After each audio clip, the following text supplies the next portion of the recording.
Encore une fois, j'insiste ici sur le fait que la raison a quitté la foi islamique depuis longtemps.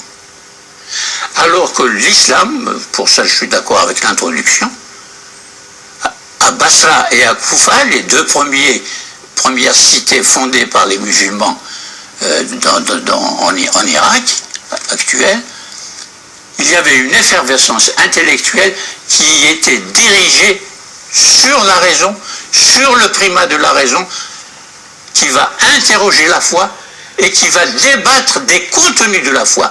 Quels sont les contenus que je vais accepter d'introduire de la foi et quels sont les contenus que je ne vais pas introduire. Et ça, c'est la raison qui fait la décision et non pas la foi. Parce que la foi, c'est la conscience affective. Ça touche à la partie affective de l'être humain et non pas à la partie raisonnante et raisonnable de l'être humain. Et donc il y a là danger de séparation.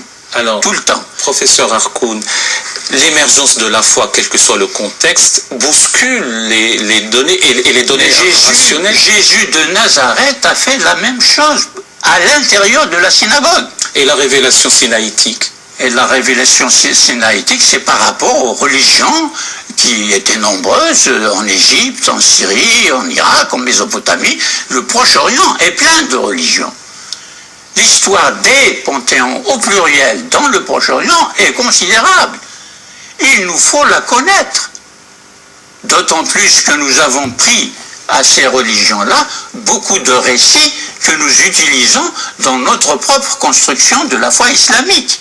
C'est bon de savoir tout cela et d'éclairer tout cela, au lieu de fermer toutes les portes et de répéter des rituels qui sont dénués et vidés de la substance historique des sociétés, c'est-à-dire des hommes. Ben justement, ça nous allons le voir dans le